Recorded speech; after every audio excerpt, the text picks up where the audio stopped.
Amados irmãos e irmãs, o evangelho dessa terça-feira é retirado do 5º capítulo, no versículo de 13 a 16 do evangelho de Mateus. Naquele tempo, disse Jesus aos seus discípulos: Vós sois o sal da terra. Ora, se o sal se tornar insosso, com que salgaremos? Ele não servirá para mais nada, senão para ser jogado fora e ser pisado pelos homens. Vós sois a luz do mundo. Não pode ficar escondida uma cidade construída sobre um monte. Ninguém acende uma lâmpada e a coloca debaixo de uma vasilha, mas sim num candeeiro, onde ela brilha para todos os que estão em casa.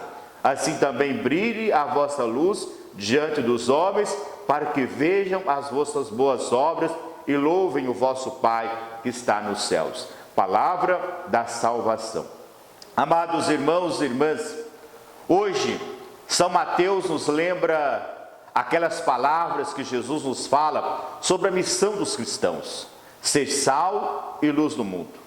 O sal, por uma parte, é este condimento necessário que dá sabor aos alimentos. Sem sal, que pouco valem os pratos. Por outra parte, ao longo dos séculos, o sal tem sido um elemento fundamental para a conservação dos alimentos, pelo seu poder de evitar a decomposição.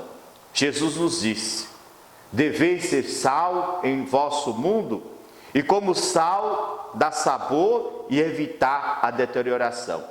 Em nosso tempo, muitos perderam o sentido de sua vida e dizem que não vale a pena, que está cheio de desgostos, dificuldades e sofrimentos, que passa muito depressa e que tem como perspectiva final e bem triste a morte. Vós sois o sal da terra. Ora, se o sal perde o seu sabor, com que se salgará? Não servirá para mais nada, senão para ser jogado fora e pisado pelas pessoas.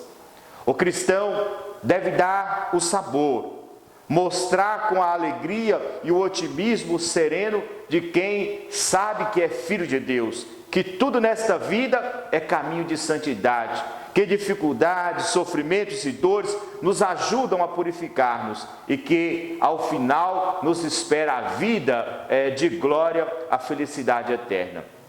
E também como sal, o discípulo de Cristo deve preservar-se da corrupção. Onde estão os cristãos de fé viva, não pode haver injustiças, violências, abusos.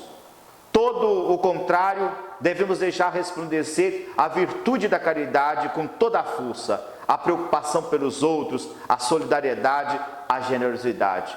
E assim, o cristão é a luz do mundo. O cristão é esta tocha que, como exemplo de sua vida, leva a luz da verdade a todos os cantos do mundo, mostrando o caminho da salvação. Lá onde antes só havia escuridão, incertezas e dúvidas, nasce a claridade, a certeza e a segurança. O Senhor esteja convosco, Ele está no meio de nós. Por intercessão de São José de Anchieta, abençoe-vos o Deus Todo-Poderoso, Pai, Filho e Espírito Santo. Amém.